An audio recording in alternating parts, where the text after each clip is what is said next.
plaisir et je pense qu'il en est de même pour nos auditeurs. Et on va désormais passer au Hezbollah en donnant la parole à Elie Carmon. Je vous en prie, monsieur. Allez-y. Merci beaucoup. Bonsoir à toutes et tous. Merci à l'Institut pour m'inviter à cette conférence. Moi, je dois parler sur le Hezbollah comme affirmation d'une puissance locale et régionale. Comme je crois qu'il y a beaucoup de questions assez complexes, tant sur l'emploi du terrorisme et l'action militaire du Hezbollah, et aussi la relation avec, d'un côté, l'Iran, la Syrie et d'autres puissances dans la région. Moi, je préfère utiliser un PowerPoint. Je crois que je suis le seul jusqu'à maintenant qui veut utiliser un PowerPoint, mais je crois que ça va vous aider à comprendre mieux la situation géopolitique, surtout qu'il y a quelquefois peut-être manque d'informations. Et aussi, je ne connais pas exactement le background, disons, des participants, surtout les étudiants, combien vous connaissez la région et combien vous connaissez l'histoire complexe du Liban, du Hezbollah et de toute la relation entre les différents acteurs. Donc, je vais tenter de mettre d'abord la... Est-ce que vous voyez la présentation? Oui, on la voit. D'accord. Donc, fondé en 1982 par un groupe de jeunes militants chiites, le Hezbollah libanais, aussi connu sous le nom de Parti de Dieu, était le produit d'un effort iranien pour regrouper sous un même toit une variété de groupes militants chiites au Liban, eux-mêmes les produits de la stabilité nationale et régionale de l'époque, dans les années 80. Le Hezbollah était le résultat de la guerre civile complexe et sanglante du pays, et pour la première fois, les musulmans chiites du Liban, historiquement marginalisés, ont tenté d'affirmer leur pouvoir économique et politique. Quelques 800 gardiens de la révolution iranienne ont été envoyés au Liban via la Syrie pour aider à recruter des membres pour la nouvelle organisation Hezbollah, fournir un endoctrinement politique et religieux et une formation militaire, y compris instruction sur les tactiques terroristes. Le 16 février 1985, la création de Hezbollah est officialisée avec la lettre ouverte aux opprimés du Liban et du monde. C'est une sorte de programme idéologique et stratégique du Hezbollah qui est apparu pratiquement 2 ou 3 ans après la formation de l'infrastructure de l'organisation. Et je vais citer ici qui nous sommes. Nous sommes les fils de l'Oumma de Hezbollah, dont Dieu a rendu victorieuse l'avant-garde en Iran, où elle a réussi à rétablir les bases d'un État islamique central dans le monde.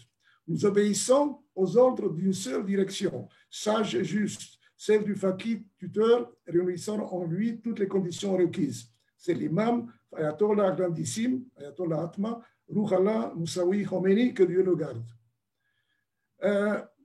Les objectifs de cette nouvelle organisation sont déjà présentés dans le document qui est beaucoup plus long. C'est le départ des Israéliens du Liban, parce qu'Israël occupe depuis 1982 le sud du Liban et sont arrivés même à Beyrouth. Le départ des États-Unis, de la France et de leurs alliés, qui formaient en 1982 la force multinationale du Liban, et la fin de l'influence de tout État colonial sur le pays. Il y a une autre partie dans ce document qui dit « Nous ne cachons pas cependant notre préférence pour un régime islamique et appelons tous à le choisir car lui seul garantit la justice et la dignité pour tous et empêche toute tentative d'infiltration néocolonialiste dans notre pays. » En fait, le but majeur de Hezbollah, c'est d'islamiser complètement le Liban. Mais ils sont conscients du fait que dans la réalité, des communautés et des régions, à ce moment, au Liban, il n'est pas possible de le faire. Et donc, il est temps de convaincre même non seulement les sunnites, mais les chrétiens même, de se convertir au schisme, à la doctrine de Khomeini, tout ça, sachant que ce n'est pas réalisable à ce moment.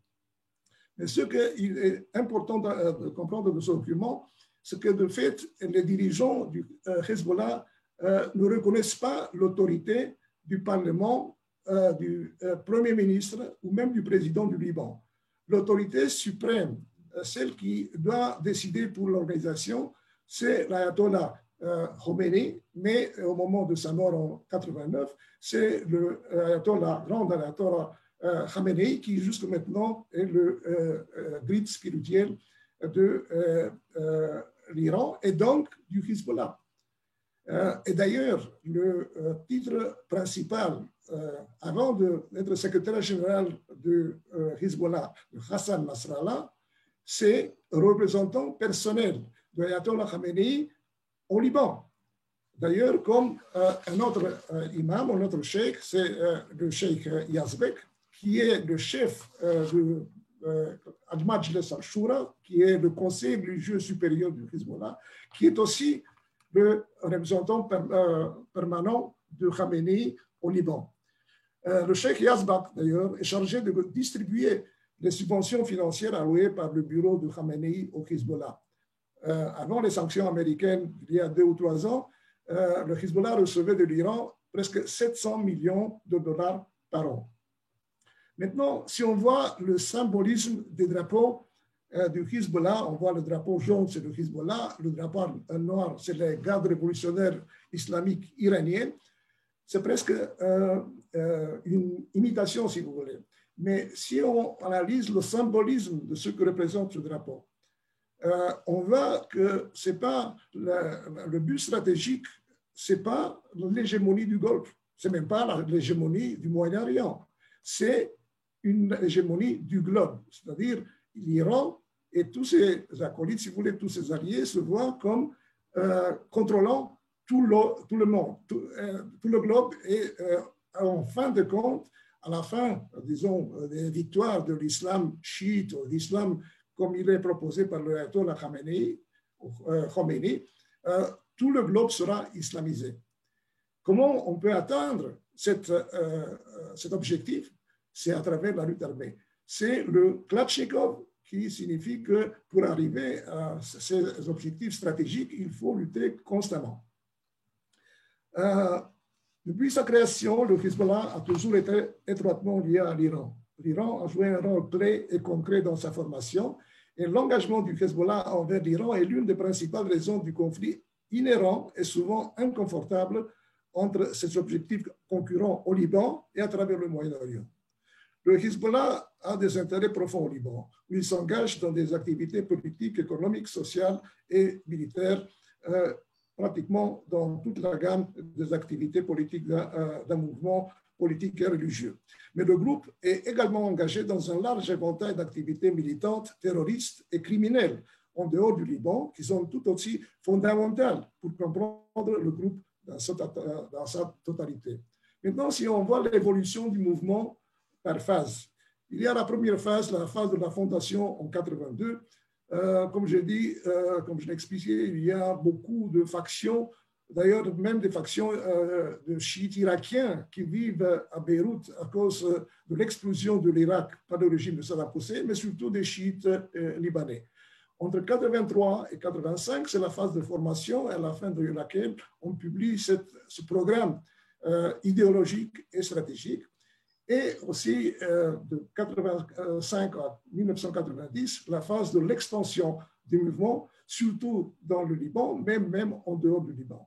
Les 3 phases de 82 à 1990 sont caractérisées par l'emploi de terrorisme local et régional de manière stratégique et continue. La dernière phase, ou la prochaine phase, sera la phase de l'institutionnalisation de 1990 et jusqu'à 2000. On parlera cela sur le côté, si vous voulez, politique. C'est une période aussi où il y a la guerre de guérilla. Si avant ça, on pouvait dire que Hezbollah c'était surtout une organisation employant le terrorisme, il commence à être une organisation qui utilise le guérilla sur le, si vous voulez, sur le exemple vietnamien ou cubain contre Israël dans le sud du Liban. Et cela lui permet de développer des formations plus importantes qui donnent une sorte d'embryon de formation militaire. Si on voit la phase de l'utilisation du terrorisme sous la marque de djihad islamique. Pourquoi djihad islamique? Parce que ni l'Iran et ni le Hezbollah voulaient être identifiés comme responsables d'attentats extrêmement meurtriers contre des grandes puissances, contre les puissances, disons, régionales, et même contre des civils au Liban même. En 1983, à Tyr, où il y a le commandement des forces israéliennes au Liban, il y a 2 attentats suicides aux camions piégés contre le siège des forces de défense israéliennes. Plus de 100 Israéliens sont tués et plus de 50 Libanais tués dans ces 2 attentats. De 83 à 84, il y a les attentats suicides stratégiques à Beyrouth, vraiment stratégiques. Pour 2 fois, en 83 et en 84, on détruit l'ambassade américaine. 60 diplomates américains. Tout l'office de la CIA au Liban sont morts dans ces attentats. Et ensuite, en octobre de 84, il y a l'attentat aussi avec des camions explosifs pour les Marines américains et les parachutistes français. Il y a 270 tués du côté des Marines et 70 tués parmi les Français. Et cela mène à un changement vraiment stratégique. Le président Reagan décide que les forces américaines et occidentales pratiquement quittent le Liban. Et c'est une grande victoire, tant pour le Hezbollah comme pour l'Iran et la Syrie, qui est derrière ces attentats avec le Liban, avec l'Iran. L'ancien ministre de la Défense syrien, le général Mustafa Atlas, dans une interview plus tard, a déclaré « C'est moi qui a donné le feu vert à la résistance, d'ailleurs Hezbollah, d'attaquer les forces américaines et les forces françaises, mais pas les forces italiennes. » Pourquoi pas les forces italiennes? Parce que moi, j'aimais beaucoup l'actrice italienne Gina Lollobrigida. Vous comprenez comment un général syrien prend la responsabilité de ces attentats, et en fait, il n'y a pas vraiment de réaction des autorités américaines ou françaises contre celui qui a donné le feu vert à ces attentats. De 82 à 90, il y a une campagne de l'enlèvement de quelques 90 citoyens occidentaux au Liban. Certains de ces enlevés sont assassinés, parmi eux d'ailleurs le chef de la station de CIA et un colonel américain, et cela pour tenter de minimiser l'influence occidentale dans le pays, parce que ce n'est pas seulement des diplomates ou des militaires, mais il y a des académiciens, des journalistes, il y a des hommes d'affaires, tout ça pour convaincre les Occidentaux de quitter le Liban. En mars 85, 3 diplomates français, un chercheur au CNRS, un journaliste sont enlevés à Beyrouth. Ils sont libérés seulement après 3 ans. Michel Seurat, qui est, je crois, le chercheur du CNRS, a décédé au cours de sa détention et on pense qu'il a été assassiné. Philippe Rochon, Georges Hansen, Aurel Cornéa et Jean-Louis Normandon, qui sont journalistes à l'antenne 2, sont enlevés en mars 86. Et Roger Hoc, qui est journaliste, est enlevé en 1987. Roger Hoc a écrit un livre très émouvant, terrible, sur les tortures psychologiques et aussi physiques qu'il a subies pendant cette crise, disons, de l'enlèvement. Parallèlement à ces actions contre la France, il y a à Paris, entre février 85 et septembre 87, 13 attentats à la bombe par un groupe qui se dit un groupe de Maghrébins, libanais, membres du Hezbollah, dirigé par un Tunisien qui n'est même pas chiite, je crois, il était sunnite, Ali Fouad Saleh. Il y a 14 tués et 300 blessés dans ces attentats. Quel est le fond de ces attentats qui sont parallèles à ceux au Liban? C'est la tentative de l'Iran qui prend la négociation avec le gouvernement français, même si théoriquement il n'est pas impliqué dans les attentats, et il arrive avec le président Chirac à un deal qui donne la promesse de l'Iran de ne plus provoquer des attentats sur le territoire français, mais la France doit libérer quelques 20 terroristes et espions iraniens qui ont été pendant des actions terroristes sur le territoire français, et même 2 qui sont expulsés de la Suisse.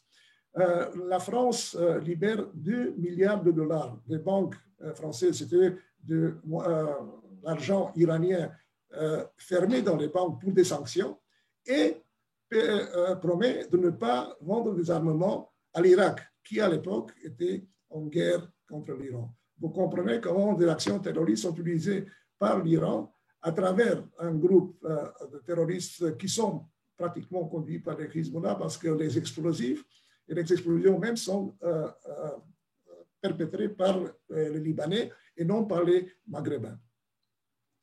Et si on voit plus ou moins dans la même période des actions beaucoup plus loin du Moyen-Orient, je ne vais pas discuter beaucoup en dehors du Moyen-Orient, il y a l'ambassade d'Israël à Buenos Aires, en Argentine, qui est bombardée en 1992.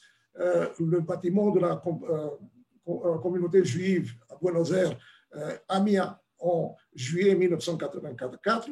D'ailleurs, il y a une tentative de faire sauter l'ambassade d'Israël à Bangkok, en Thaïlande, en mars 1994, mais elle échoue. Et il y a une autre tentative qui réussit, l'action contre le Khobar Sadaran en Arabie Saoudite, où il y a un centre d'hébergement de pilotes et membres de la force aérienne américaine en Arabie Saoudite. Donc, on voit combien ces attentats sont des attentats non seulement criminels, mais ils ont un but stratégique très important dans la lutte contre Israël d'un côté, mais aussi contre les États-Unis et leurs alliés dans la région. Entre 1983 et 1991, il y a beaucoup de détournements d'avions et des actions contre des cibles arabes, attaques contre des cibles saoudiennes, koweïtiennes et bahreïnes, et des cibles américaines et françaises dans le Golfe.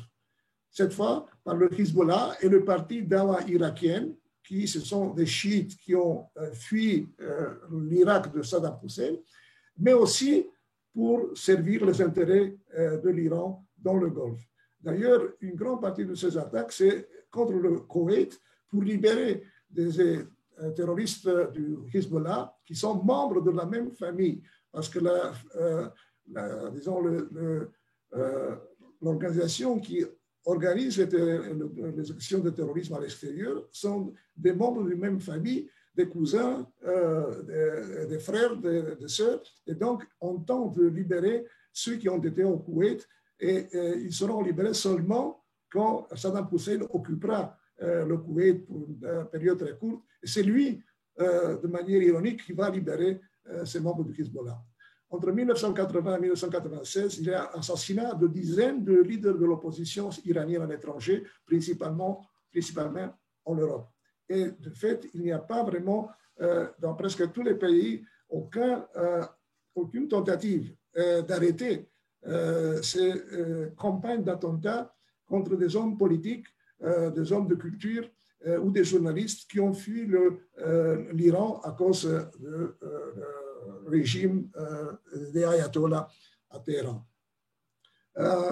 Mais quand même, il y a un attentat qui va être payé cher par les Iraniens. En 1992, dans le restaurant Mykonos à Berlin, il y a l'assassinat de 4 dirigeants irano-kurdes par des agents iraniens et aussi deux membres du Hezbollah.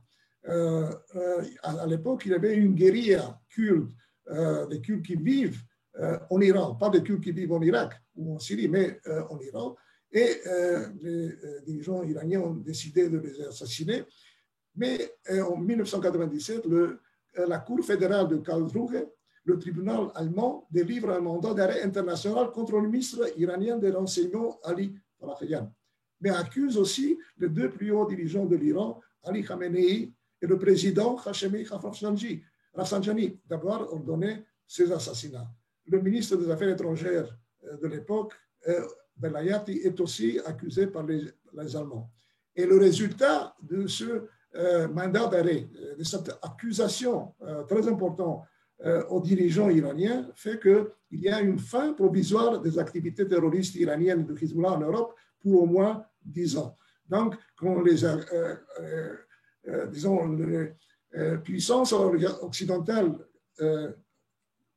font des efforts, tant sur le plan juridique, mais aussi sur le plan opérationnel, on peut dire qu'il y a des résultats et on peut influencer sur le terrorisme iranien et le terrorisme de Hezbollah. Maintenant, sur le côté, si on parle du côté politique, si vous voulez,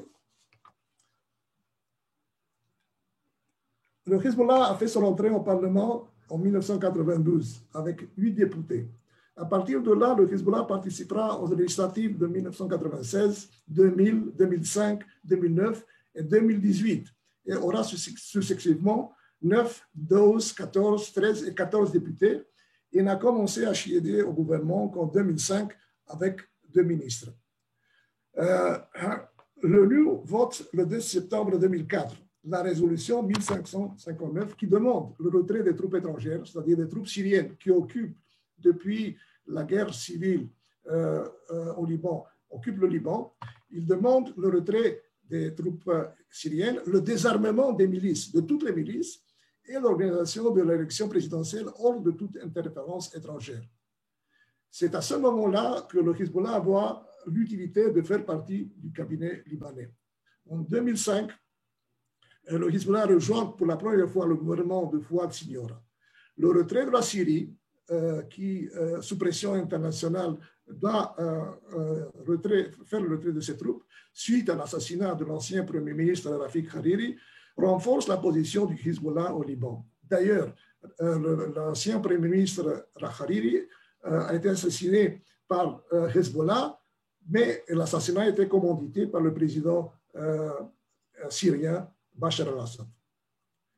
Le 6 février 2006, Michel Aoun et Hassan Nasrallah, Michel Aoun qui était exilé en France jusqu'en 2005 parce qu'il s'était opposé à la présence syrienne sur le territoire. Il était le chef de l'armée d'ailleurs.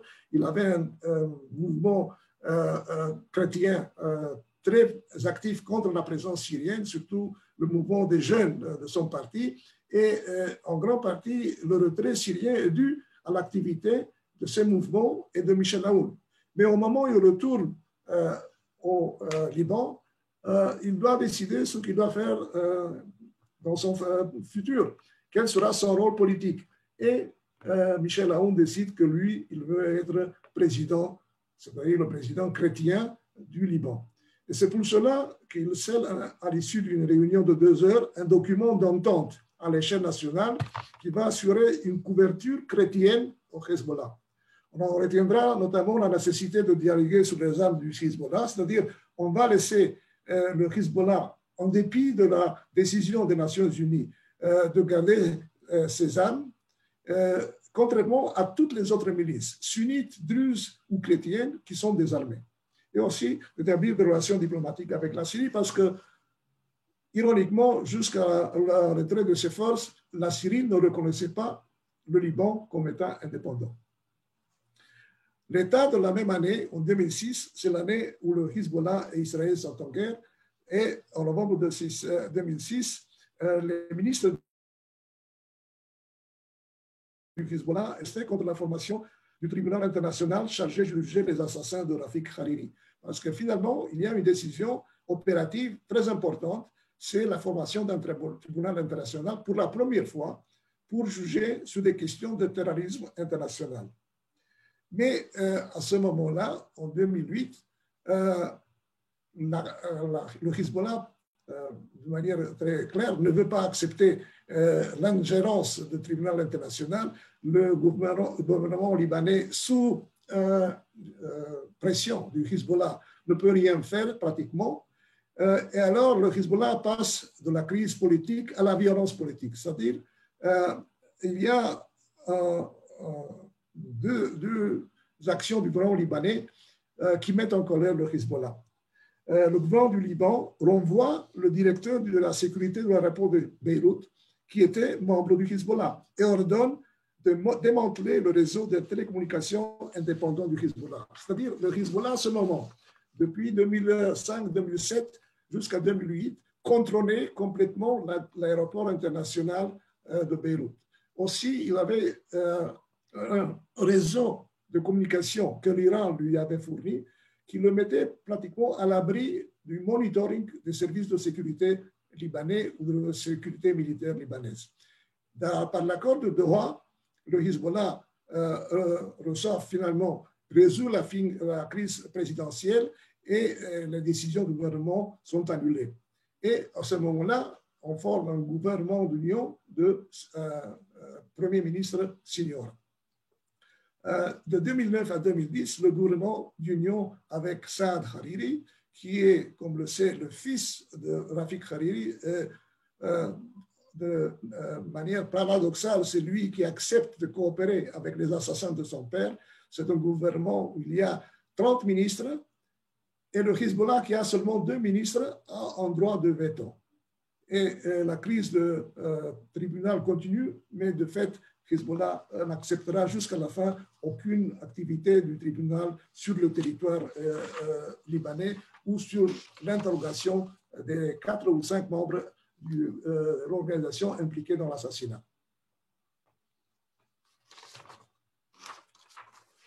La chute de Hariri en janvier 2011 voit l'arrivée d'une nouvelle majorité dominée par le Hezbollah qui marque l'aboutissement de l'intégration de Hezbollah dans la politique libanaise.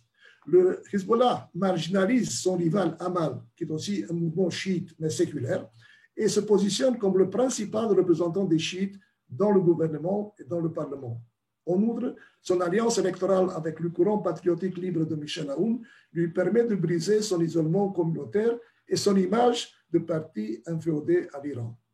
Et le Hezbollah devient de fait l'acteur dominant à l'intérieur et à l'extérieur du système politique libanais. Et qui est présenté comme Premier ministre, recommandé comme Premier ministre par le Hezbollah en juin 2011, c'est Mikati, Najib Mikati, justement le prochain candidat. Il a été présenté il y a 3 ou 4 jours, je crois, comme possible, potentiellement futur Premier ministre du Liban pour résoudre la crise économique, politique, sociale énorme du Liban, en sachant un peu l'histoire de Najib Mikati avec le Hezbollah. Je ne vois pas exactement comment va se passer, mais peut-être on va en dire un mot à la fin de la présentation. Mais justement, à ce moment, il y a sur le territoire, si vous voulez, du Moyen-Orient arabe, une crise beaucoup plus grave. C'est ce qu'on appelle à l'époque le printemps arabe, qui en fait, c'est la rébellion en masse des populations civiles dans plusieurs pays, à commencer par la Tunisie. On va ce jour-ci exactement ce qui se passe en Tunisie, en Égypte et en Syrie seulement au mois de mars 2011. Et donc, le gouvernement de Bachar el-Assad, il combat une rébellion populaire pacifique, complètement pacifique dans le sud-est du pays, dans la région de Dara. C'est la région la plus pauvre de la Syrie. Et le gouvernement du président Bachar commence une période écrasée dans le sang, ce soulèvement pacifique. Et ce soulèvement, cette lutte contre le soulèvement pacifique conduira à 500 000 morts en Syrie et aussi à 9 millions de réfugiés dans les pays limitrophes, en Jordanie, en Turquie surtout, et même au Liban, plus de 1 million. Et aussi le fait que des groupes djihadistes, peu à peu, prennent le contrôle de l'opposition militaire et terroriste contre le gouvernement central de Bachar el-Assad. C'est à ce moment-là que l'Iran et le Hezbollah comprennent que la survie du régime de Assad dépend de l'activité militaire ou soutien militaire de Téhéran et de Hezbollah dans cette guerre civile cruelle. Après le début du soulèvement, le régime on est venu à dépendre du Hezbollah et de l'Iran pour sa survie, déplaçant encore plus l'équilibre des relations en sa avantage. Tant que la Syrie était présente, occupait le Liban, le patron, c'était la Syrie et le Hezbollah était un des pions, si vous voulez, importants de la Syrie avec l'Iran comme partenaire. Le fait que le Hezbollah devient un partenaire militant très important, très efficace dans la lutte contre l'opposition, comme j'ai dit, change cette balance militaire.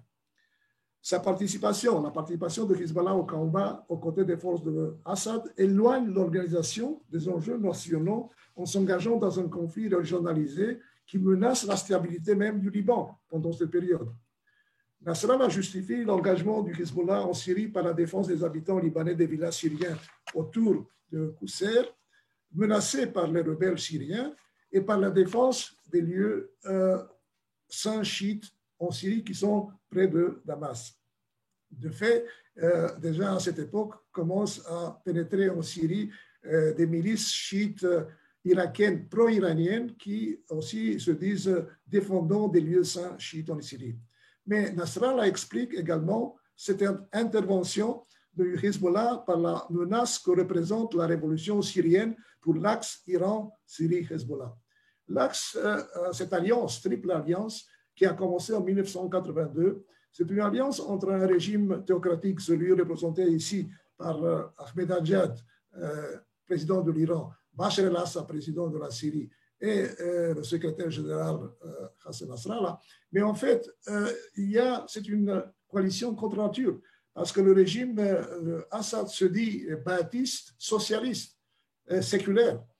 Mais on comprend très bien que les considérations stratégiques et économiques sont beaucoup plus importantes parce que la Syrie devient le seul et le plus important allié arabe de l'Iran dans le monde, dans le Moyen-Orient et dans le monde sunnite arabe. Et vous voyez, quand Nasrallah parle de l'axe de la résistance, il y a ici les trois, à l'époque c'est Ahmadinejad, c'est les trois dirigeants, et ils montrent la frontière entre le Liban, parce que déjà ici aussi dans le nord du Liban, il y a une enclave très importante du Hezbollah, il y a des populations chiites, et ici il y a le principal corridor qui mène de Damas vers le nord, vers la grande ville Aleppo, et aussi vers la côte de la mer Méditerranée, où se concentre la population alaouite. Les alaouites sont ceux qui, de fait, sont les supporters du président Assad et ceux qui détiennent le pouvoir depuis 1970. Et les combattants du Hezbollah qui commencent avec une victoire à Al-Qousseir, une très importante ville à la frontière avec le Liban, continuent de fait de combattre non seulement pour les lieux saints, comme on a dit, mais aussi pour la libération des grandes villes Homs, Hama et Aleppo.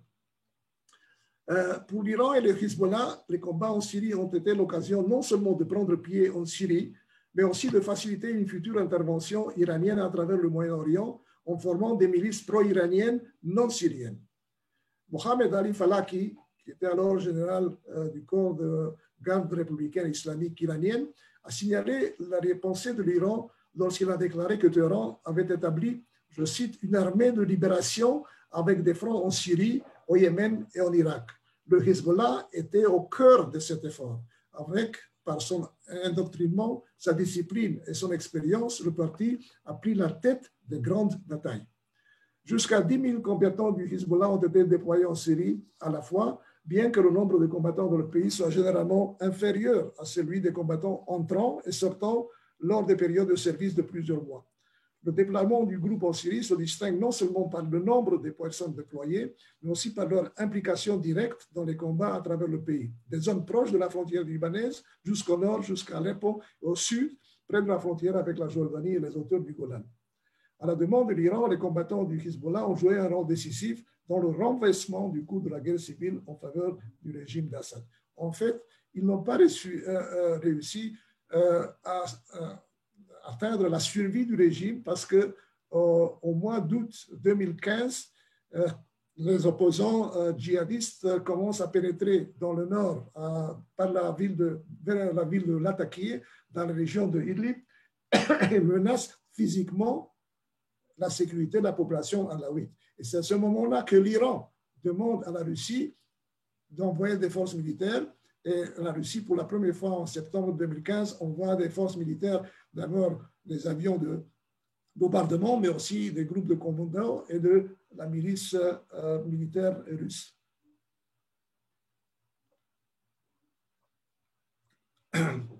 On estime que 1600 à 2000 soldats du Hezbollah ont été tués au combat en Syrie, ce qui, sur la base d'estimation militaire typique, suggère que 4800 à 6000 ont été blessés pendant ces combats. Ici, on voit des tanks et des PVC libanais, de fait, avec le drapeau de Hezbollah.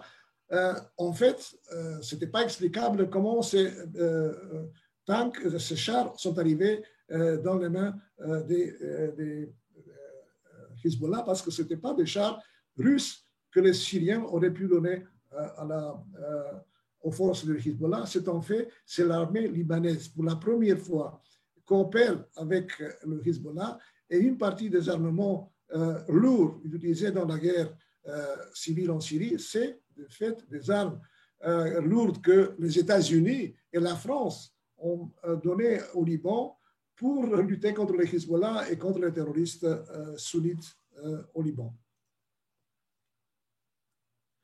Et on voit comment, à partir de ces années 2012-2013, les pays du Golfe et surtout l'Arabie saoudite voient le Hezbollah dans les rangs des gardiens de la révolution iranienne. Vous voyez ici avec le cèdre du Liban, et c'est de fait un militant, un combattant du Hezbollah. Parallèlement à cette lutte dans la guerre civile syrienne, il y a une nouvelle vague terroriste globale à laquelle Hezbollah participe directement. Pendant l'année de 2012, de janvier à juillet, peut-être même plus tard, il y a une série d'attentats, 30 attentats, plus de 30 attentats. Ici, il n'y a pas sur cette carte tous les attentats, parce qu'une partie n'ont pas été reconnus pour des raisons de sécurité des services d'information, mais d'autres ont été faillis. Il y a seulement 2 attentats qui ont réussi pendant cette période. Un, en février 2012, à New Delhi, c'est une bombe magnétique qui a été mise sur une voiture diplomatique israélienne à New Delhi, en Inde, et le grand attentat en juillet 2012 à Burgas, l'aéroport de Burgas en Bulgarie. Le 7 juillet 2012, les autorités locales en Chypre ont arrêté le citoyen suédois d'origine libanaise, Hussam Yacoub à Limassol, un terroriste du Hezbollah chargé de surveiller l'arrivée de terroristes israéliens sur Arkia Airlines en provenance de Tel Aviv et de l'hôtel Golden Arch où il y avait aussi des touristes israéliens. Yacoub a agi en tant que courrier du Hezbollah, non seulement en Chypre, mais à l'intérieur de l'Union européenne, et cela inclut la France, les Pays-Bas et la Turquie. Malheureusement, en dépit de la faillite de cet attentat, à cause des informations qu'Israël a données aux autorités chypriotes, le 18 juillet 2012, il y a un attentat meurtrier à Burgas, l'aéroport où y arrivent des touristes israéliens.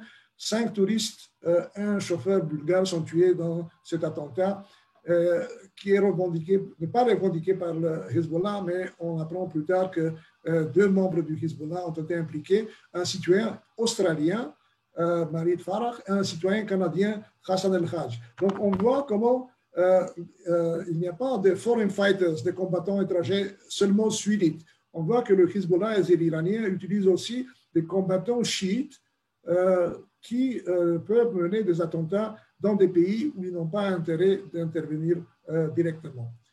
Le résultat de cette action à Burgas, c'est que finalement, l'Union européenne, à la demande de la Bulgarie après cet attentat de Burgas, décide d'ajouter l'aile militaire du Hezbollah, seulement l'aile militaire, non toute l'organisation, sur la liste des organisations terroristes. Et cela, quand tous les dirigeants du Hezbollah, et cela inclut Nasrallah et son adjoint, déclare ouvertement qu'il n'y a pas d'aide militaire. Hezbollah est une seule organisation unie et unifiée. Plus tard, le Royaume-Uni, l'Allemagne, les Pays-Bas, la Lituanie, l'Estonie et le Kosovo ont placé Hezbollah sur leur liste des organisations terroristes. Le Royaume-Uni et l'Allemagne probablement ont eu aussi leurs propres raisons parce qu'on a découvert en 2015, 2016, 2017, aussi d'ailleurs au Chypre, des arsenaux d'ammonium nitrate qui appartenaient au Hezbollah, des quantités énormes, 2700 kilos au Royaume-Uni, 800 kilos en Allemagne, 12 tonnes au Chypre, et selon des sources américaines, il y avait aussi en France, en Grèce et en Italie, mais les autorités de ces trois pays n'ont pas reconnu l'existence de ces arsenaux d'ammonium nitrate. Ce que vous dit l'ammonium nitrate, peut-être, c'est la grande explosion dans le port de Beyrouth en 2019. L'explosion qui était le résultat d'une grande quantité de 2500 kilos d'ammonium nitrate dans un port qui était contrôlé, la sécurité duquel était contrôlée justement par le Hezbollah, exactement comme il contrôlait la sécurité de l'aéroport international. En mars 2016, le Hezbollah est placé sur la liste des organisations terroristes de 6 monarchies du Golfe dans le contexte des relations avec l'Iran et les États de la Ligue arabe qui le déclarent organisation terroriste. Donc pratiquement tout le monde sunnite s'aligne sur cette décision de déclarer Hezbollah une organisation terroriste. Où est la France? C'est la France d'ailleurs qui a subi le plus d'attentats et le plus de pertes, je crois, à partir des années 82, 83. Et quand même, la France, pour le moment, n'a pas décidé, on ne s'est pas décidé d'inclure le Hezbollah sur la liste des organisations terroristes. Le Hezbollah est pièce centrale dans l'emprise de l'Iran sur le Moyen-Orient et j'ai déjà donné cette citation de Mohamed Ali Falaki, le général du corps de garde républicaine iranienne. Cela se base sur ce qu'on appelle le croissant chiite. C'est un concept qui a été utilisé par le roi Abdallah au début de la guerre civile en Syrie et qui dit que l'Iran utilise toutes les minorités chiites qui se trouvent dans cette région, d'abord en Irak où il y a 60%, en Syrie il y a 10% de chiites, mais il y a aussi 12% de alaouites, au Liban où il y a 40%, et au Bahreïn où il y a 70%, mais aussi en Arabie Saoudite 15% qui vivent justement sur le territoire où il y a le plus de puits de pétrole et aussi des facilités de pétrole, raffinement de l'Arabie Saoudite, et le Qatar aussi 20%. Yémen, 40%, c'est justement les Houthis. Le Hezbollah est devenu un centre de compétences. À partir de la moitié des années 80, les camps d'entraînement du Hezbollah sont devenus un centre du terrorisme international. Des membres du Hamas, d'Ansar al-Islam, le djihad islamique palestinien, le djihad algérien, les groupes chiites pro-iraniens du Irak et même Al-Qaïda ont été formés par le Hezbollah. Al-Qaïda surtout au Soudan où il y avait un régime sunnite fondamentaliste de général al-Bashir, mais qui coopérait tant avec Al-Qaïda et les djihadistes sunnites, mais aussi avec l'Iran et le Hezbollah. Ils étaient des terroristes professionnels qui ont préparé des terroristes professionnels dans ces organisations. Ils ont préparé des stocks d'armes impressionnantes. Cela a permis la formation d'une armée hybride et on a introduit de nouvelles technologies, surtout des explosifs, spécialistes de IEDs qui ont été utilisés avec beaucoup de succès par les terroristes chiites, tant en Irak contre les forces américaines de l'OTAN et aussi en Syrie et dernièrement probablement au Yémen aussi. Les agents du Hezbollah peuvent facilement exporter leurs compétences vers des destinations du monde entier.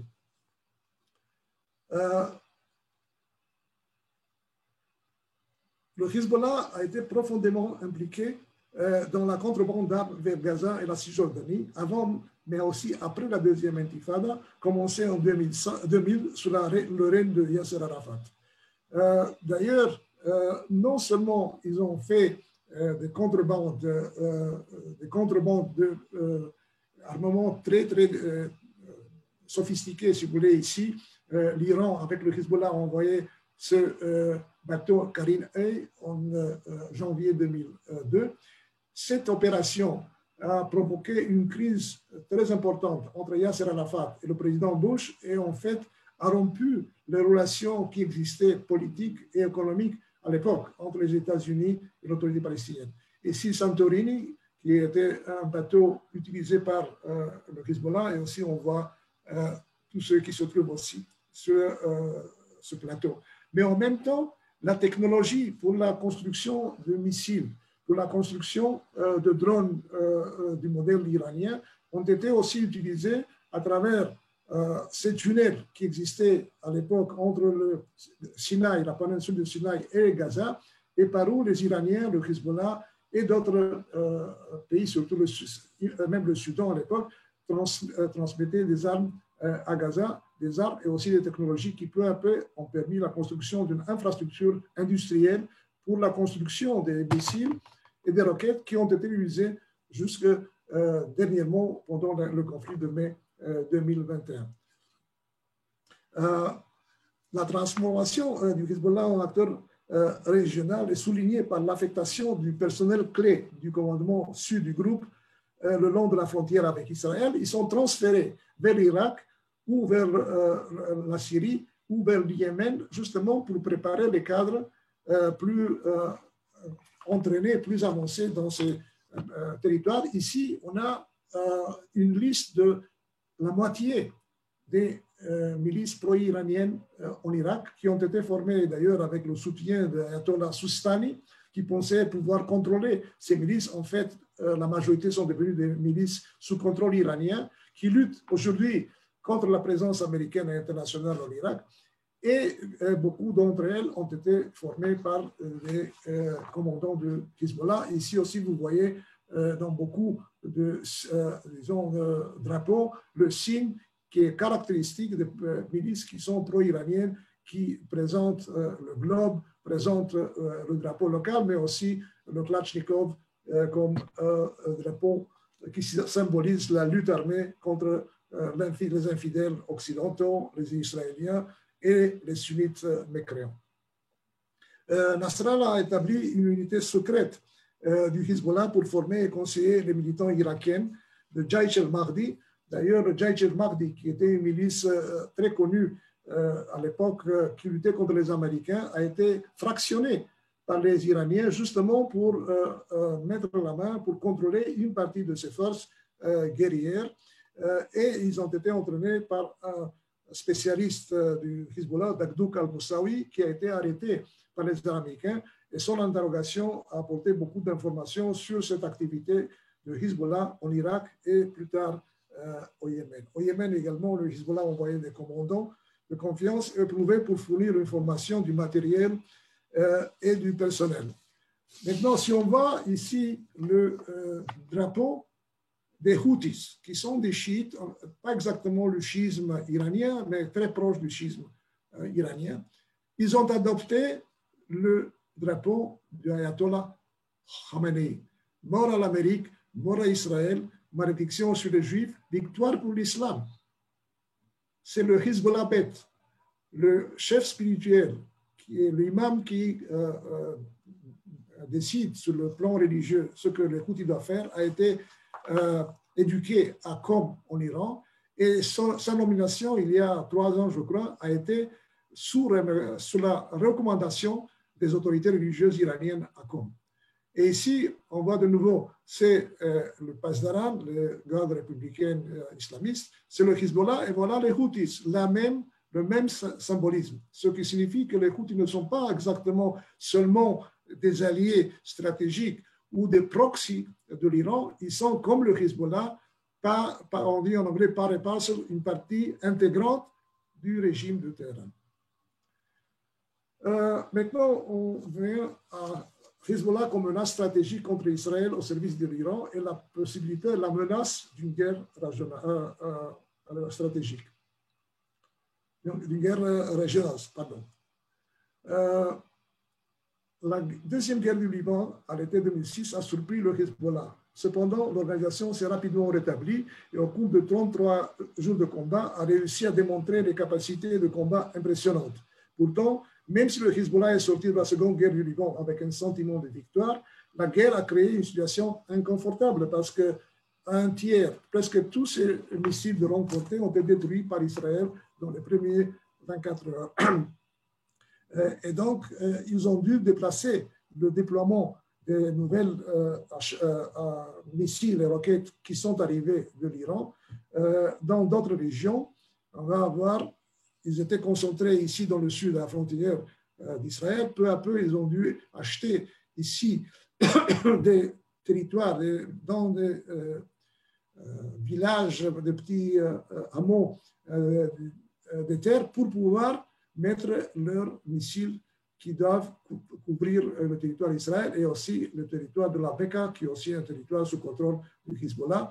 Et voilà comment, à partir des dernières années, le Hezbollah, les missiles de Hezbollah couvrent pratiquement tout le territoire d'Israël jusqu'au réacteur nucléaire de Dimona, pendant qu'en 2006, ils contrôlaient seulement jusqu'ici, jusqu'à Khedera et Jenin, pas plus. Et donc, l'arsenal de Hezbollah est devenu un arsenal extrêmement dangereux et extrêmement efficace. On voit ici aussi comment ils étaient à l'époque et on peut voir ici quelle sorte de missiles de longue portée de 180, 200, 300 km ont été fournis d'abord par l'Iran, mais aussi par la Syrie quand ils étaient encore en situation de fournir ces armements. Dès le début, le Hezbollah, comme j'ai dit, a excellé dans les combats en Syrie. C'est lui confier des missions de premier plan, tandis que l'armée syrienne lui a fourni un appui-feu et un soutien logistique. Ce record exceptionnel s'est poursuivi lorsque les Russes sont entrés en guerre. Il a également acquis une expérience considérable dans la gestion des campagnes et a pu s'inspirer des armées professionnelles. Donc, de 2006, la deuxième guerre du Liban, et jusqu'à aujourd'hui, le Hezbollah a reçu un entraînement, non seulement en combat, si vous voulez, combat très difficile dans des régions urbaines, très difficiles comme les grandes villes en Syrie, mais aussi à utiliser des doctrines et des armes que les Iraniens et les Russes leur ont données, soit directement, soit à travers la Syrie. Les soldats de Hezbollah se divisent en deux catégories, les soldats à temps plein et les soldats à temps partiel. En 2006, le nombre de soldats réguliers du Hezbollah est estimé à seulement 1000. On estime aujourd'hui leur nombre à environ 20 000, dont 5 000 ont suivi une formation avancée en Iran. En plus des soldats réguliers, il existe une force de réserve d'une taille inconnue. Les estimations vont de 15 000 à 70 000 hommes. Selon mes estimations basées sur des sources ouvertes, il y a probablement 25 000 réservistes dans les forces de Hezbollah. Ce n'est pas les forces d'élite. La force d'élite s'appelle la force Radouane qui a eu une expérience de combat très importante en Syrie. Les unités de raquettes à courte portée constituent la principale force conçue pour attaquer Israël. Le Hezbollah possède actuellement environ 150 000 roquettes et missiles. À l'ouverture de la guerre de 2006, il y avait maximum 30 000 roquettes et très peu de roquettes et missiles de longue portée. Roquettes et missiles à longue portée conçus pour attaquer Israël depuis les profondeurs du Liban comprennent les lance-roquettes Fajr 3 et Fajr 5 et aussi les roquettes Slaizal et les missiles Fatah 10 de construction iranienne qui sont très efficaces aussi, qui peuvent être utilisés et motorisés, ne sont pas fixes. Le Hezbollah utilise aussi des missiles anti-chars à grande échelle, surtout des missiles modernes russes, Kornet, qui sont très dangereuses pour les chars israéliens. Ils ont aussi des missiles anti-navires terre-mer, surtout ceux de l'origine chinoise qui ont été fabriqués ou assemblés en Iran Et ils ont eu déjà en 2006 plusieurs missiles de cette anti-mer, et ils ont réussi à toucher un navire israélien dans le port, pas loin du port de Beyrouth, et heureusement, le navire n'a pas été coulé. Le Hezbollah n'a pas d'avion pilote, mais il dispose d'une unité de drones téléguidés Misrad et Ayoub de fabrication iranienne. Il aussi utilise ces drones à la fois pour des missions de collecte de renseignements et pour des missions d'attaque en tant qu'avion suicide, qui est une arme très efficace. On l'a vu comment les Iraniens l'ont utilisé en Arabie Saoudite il y a 2 ans contre les raffineries saoudiennes, et ont détruit pratiquement 5% dans une attaque de missiles et de drones. On détruit 5% de la production annuelle de l'Arabie Saoudite. Ils ont des blindés, surtout le blindé russe très avancé T-72, mais probablement ils ont quelques blindés et aussi des blindés de transport de troupes qui sont américains, qui proviennent des arsenaux de l'armée libanaise. De l'autre côté, les combats en Syrie ont miné ces forces, en particulier le moral de ces hommes qui se sont retrouvés à combattre pendant de longues périodes, non par contre l'ennemi qu'on leur a appris à combattre, mais contre d'autres musulmans. Cette situation a également sérieusement érodé l'image de l'organisation au Liban et dans le monde arabe en général. On peut voir ici le dispositif des missiles. Dans Beyrouth, il y a 28 sites de lancement des missiles du Hezbollah à Beyrouth. Même s'ils ne le reconnaissent pas, 2 fois, ils ont apporté des journalistes quand Israël a présenté des photos d'un site près de l'aéroport international, près d'un stade. Ils ont permis aux journalistes d'entrer, mais selon ce qu'on sait, les journalistes ne sont pas pénétrés exactement par les portes clandestines qui sont très bien camouflées par le Hezbollah.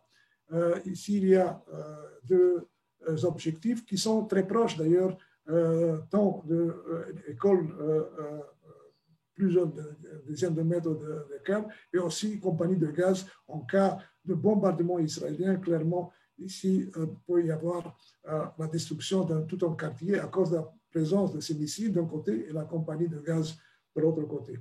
Et ici, on voit comment la doctrine du bouclier humain est utilisée dans les mosquées, dans les bâtiments, pratiquement dans tout le sud du Liban. Les villages chiites sont utilisés par le Hezbollah pour la future guerre. Ils l'ont fait déjà en 2006 et cela met en péril justement en cas de guerre de Hezbollah, quand ils promettent de tirer 1000 à 2000 missiles chaque jour contre Israël. On a vu comment le Hamas a fait seulement 40, 50, 60 tirs par jour. Ici, on parle de 1000, 2000 tirs de missiles lourds qui peuvent détruire non seulement des cibles stratégiques, mais aussi beaucoup de cibles civiles israéliennes. Et ici, c'était la dernière arme, disons, un projet grandiose de pénétration de territoire israélien, des forces de commando d'élite par ces 6 tunnels. Ici, 6 tunnels, ici, 3 tunnels. Dans la ROC, c'est un travail qui leur a pris 2 ou 3 ans. Ils ont dû dépenser plusieurs dizaines de milliers de dollars avec l'appui de l'Iran. Et en 2018, Israël a découvert de manière secrète et a détruit. On voit ici le premier moment où un membre du Hezbollah découvre qu'il a été découvert. Et il court ici parce que ici, Israël use le ciment pour fermer justement tous ces tunnels. Un seul est utilisé aujourd'hui, surtout pour terrorisme et pour apprendre un peu la doctrine d'utilisation des tunnels. Je voudrais terminer avec un petit film, un film de Hezbollah qui menace d'attaquer des sites israéliens stratégiques. Il a été présenté en février 2017. Il y a un autre film qui est beaucoup plus long, mais je n'ai pas le temps de le montrer. L'autre montre comment les forces de commando du Hezbollah pénètrent dans le nord d'Israël pour prendre des otages des villages et des villes dans le nord d'Israël. Donc, voyons un moment ce film. C'est un site, j'espère qu'on va pouvoir y entrer. Et c'est le seul que j'ai trouvé qui est en anglais, parce que l'anglais, on a...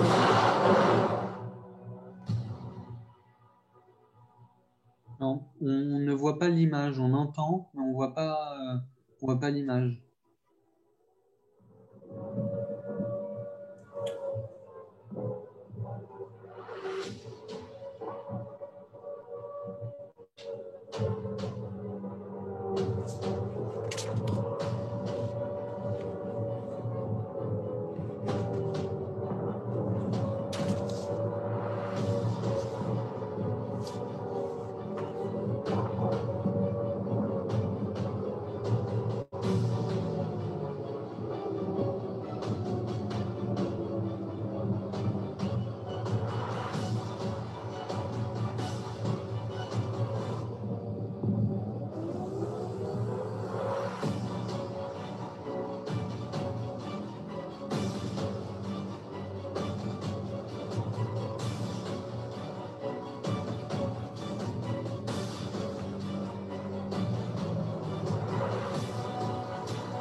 Merci pour l'attention. Et de fait, la menace d'une nouvelle guerre entre Israël et Hezbollah ne dépend pas d'une décision des dirigeants de l'organisation, mais du guide suprême de l'Iran, Khamenei et ses conseillers. La décision dépend surtout de la menace réelle ou perçue par Téhéran à son projet nucléaire. Et nous sommes justement dans une période très sensible, très tendue de la négociation du retour de l'Iran au projet nucléaire, à l'accord nucléaire par les États-Unis et les Européens. Et ce n'est pas clair encore, surtout après l'élection d'un président radical et les messages pessimistes qui arrivent de Téhéran, quelle sera la fin de cette négociation. Et donc, l'Iran, qui n'a pas les moyens d'attaquer Israël, parce qu'il n'y a pas de frontière avec l'État hébreu, ni force aérienne sérieuse. C'est pour cela que Téhéran a construit un énorme arsenal de missiles et une force terrestre pour Hezbollah. Mais il n'entend pas entrer en guerre contre Israël. Il préfère que le Hezbollah fasse le travail. Et pour eux, la vie tant des combattants du Hezbollah comme des citoyens civils libanais qui sera impliqué dans une, je pourrais dire, une catastrophe, vraiment une guerre qu'on n'a pas connue dans cette région qui touchera les populations civiles, tant en Israël comme au Liban. Et donc, Israël doit maintenant décider, être préparé en cas de décision iranienne de ne pas retourner à l'accord ou de continuer à courir vers la bombe, de décider si elle doit faire une action contre l'Iran et pas contre le Hezbollah. Je crois que de plus en plus en Israël, on comprend que même si le Hezbollah, c'est l'outil du gouvernement de Téhéran, il ne faut pas menacer de destruction tout le Liban, les infrastructures du Liban, et peut-être se concentrer sur des menaces contre Téhéran et ses installations nucléaires même. Maintenant, je suis ouvert à toutes questions, tant sur le Hezbollah, sur l'Iran et d'autres questions sur le Moyen-Orient, si vous voulez.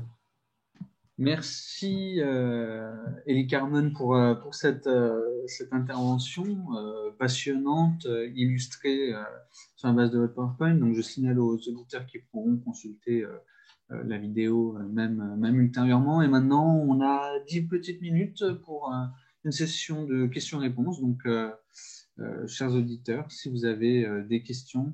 Alors, j'en vois une de Anaïs qui est par écrit, je la lis de vive voix. Quel est l'intérêt de la Russie à soutenir la position de l'Iran dans le conflit syrien? Comme je l'ai mentionné, c'est l'Iran qui a demandé à la Russie d'intervenir. La Russie, c'est un des pays, pratiquement la seule grande puissance qui a soutenu le gouvernement de la famille Assad dès les années 60-70 et a une base navale stratégique dans le port de Tartus. Et quand les autres pays arabes, comme l'Égypte ou la Libye, ont fermé les bases navales ou aériennes sur leur territoire, seulement la Syrie a permis à la Russie de continuer à être présente dans une région stratégique parce que la Russie a besoin d'avoir une porte vers la Méditerranée, vers la mer chaude, à partir de la mer Noire qui est contrôlée, comme on le sait, par la Turquie. Et aussi parce qu'ils ont compris que avec tout l'effort iranien de Hezbollah, ils ne peuvent pas soutenir le gouvernement ou le régime au moment où les djihadistes et les forces d'opposition sont arrivés très proches de cette enclave alaouite sur la côte de la mer Méditerranée. Mais en même temps, ils ne voulaient pas investir avec beaucoup de forces, disons, terrestres. C'est pour cela qu'ils ont envoyé des avions de bombardement. Ils étaient déjà très, disons, spécialisés dans les bombardements contre le centre urbain après la guerre de Tchétchénie, où le président Poutine a détruit pratiquement la ville de Grozny. Et donc, ce n'était pas un problème pour la Russie de détruire les forces de l'opposition dans les grandes villes syriennes. Et donc, il avait besoin aussi de coopérer avec les Iraniens. Mais en même temps, il y a des positions contrastantes ou des intérêts opposés des deux pays. D'abord, l'Iran a investi beaucoup sur le plan économique et humain, si vous voulez, même avec les forces de Hezbollah qui sont, comme je dis, considérées une partie du régime de Téhéran et aurait voulu contrôler mieux surtout l'économie syrienne, avoir des avantages économiques parce qu'ils ont donné par exemple du pétrole pendant 10 ans et même avant à des prix modiques. Et les Russes vont le même parce qu'il y a par exemple le pétrole syrien dans la région de Deir al-Azor qui pour le moment est contrôlé par les Kurdes et les forces américaines très petites qui se trouvent dans la région.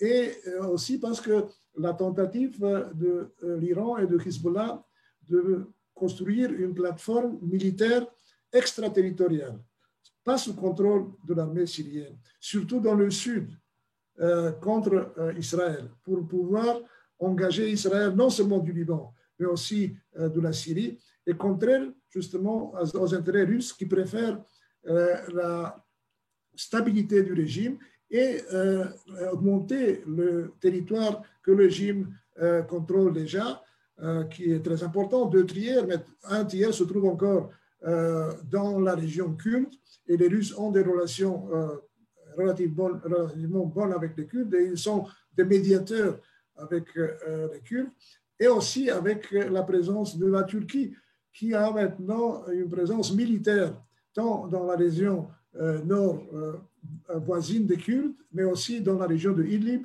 où il coopère, la Turquie de Erdogan, avec les groupes djihadistes, surtout le groupe qui contrôle la province de Idlib, l'enclave de Idlib, qui a d'ailleurs une enclave de 3 millions d'habitants, et 30 ou 40 000 de combattants djihadistes, cette enclave est contrôlée par un groupe qui a été, aujourd'hui ça s'appelle Hayat Tahrir al-Sham. De fait, c'était la faction d'Al-Qaïda dans la guerre civile en Syrie sous le nom de Jabhat al-Nusra, si on se rappelle, ceux qui connaissent un peu l'histoire du conflit syrien. Et donc, il y a ici, comme je dis, des intérêts contrastants. Et la Russie, par exemple, a promis à l'armée syrienne des moyens de défense anti-air missiles très avancés, des missiles S-300.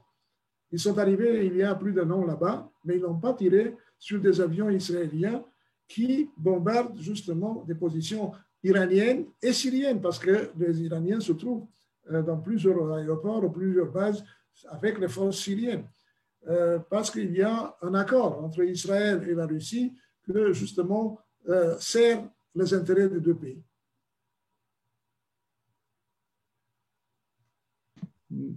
Alors, merci pour cette première réponse à cette première question. Maintenant, question orale de Victoria, et ensuite on passera à d'autres questions écrites. Allez-y, Victoria. Alors, Oui. tout d'abord, merci pour votre exposé qui a été très enrichissant et très dense sur le rôle de ce proto-État. Et j'ai 4 questions pour vous. Premièrement, quel est l'héritage politique laissé par les oppositions entre l'alliance du 8 mars et celle du 14 mars autour de l'occupation syrienne? Au vu de la situation désespérée traversée par le Liban, l'hypothèse du placement du pays sous tutelle internationale est évoquée. Et comment pourrait s'organiser le Hezbollah face à cette option? Voici ma 3e question. Quel type d'événement pourrait entraîner la dissolution du Hezbollah? Et enfin, ma dernière question. Y a-t-il eu des interactions entre le Hamas et le Hezbollah par le passé? Je ne suis pas vraiment un spécialiste des questions internes du Liban. Je fais des recherches sur Hezbollah sur le plan stratégique et idéologique. Mais je suis très pessimiste en ce qui concerne la situation interne au Liban. D'abord parce qu'on sait et on sent que la classe politique presque entière est corrompue et n'est pas prête à faire des sacrifices ou à se mettre de côté pour permettre à de nouvelles forces de prendre le pouvoir et tenter de changer la situation. L'explosion du port de Beyrouth a fait des dommages non seulement matériels très importants et a pris la vie de, je crois, au moins 200 personnes, mais il y a beaucoup d'habitants de la classe moyenne de cette région qui a été touchée par l'explosion, surtout des chrétiens, qui déjà avaient quitté, une grande partie des chrétiens avaient quitté le pays et surtout Beyrouth. Mais après cette explosion, il y a eu des dizaines de milliers, je crois, de gens qui n'avaient plus d'appartement, n'avaient plus de vie, n'avaient plus de travail. Et donc, le mouvement d'opposition à Hezbollah et à la classe politique qui avait commencé déjà en 2018-2019 s'est effrité. Pardon. Et je ne vois pas vraiment, même si les gens, on voit les gens surtout à Tripoli, qui est une ville très pauvre, la ville qui est contrôlée par les sunnites. C'est la population est sunnite et les dirigeants sont aussi sunnites. Je crois que Mikati est de Tripoli. Mais je crois que la seule possibilité, comme je dis, c'est que la pression internationale et peut-être vraiment une révolution, une rébellion, comme on l'a vu en Syrie en 2011, provoquera quelques changements et que les politiciens soit quitteront le Liban, soit laisseront, disons, les rênes du pouvoir dans les mains d'une nouvelle génération. Je suis très pessimiste que ça peut arriver dans ce moment. Il y a la possibilité que le Liban explose. On voit en Syrie. Est-ce qu'il y a une Syrie maintenant? Il y a la Syrie de Assad, mais dans la Syrie de Assad, il y a une enclave alawite. Il y a les Kurdes dans le nord qui résistent tant qu'il y a un apport américain qui leur donne un peu d'indépendance vis-à-vis surtout de la Turquie. Et il y a dans le sud, si vous voulez, à la frontière avec Israël, il y a des territoires qui, d'une manière ou d'autre, accepteraient, comme par le passé, le soutien humanitaire d'Israël et donc pourraient changer, par exemple, les Druzes qui pourraient demander l'autonomie comme ils l'avaient demandé par le passé.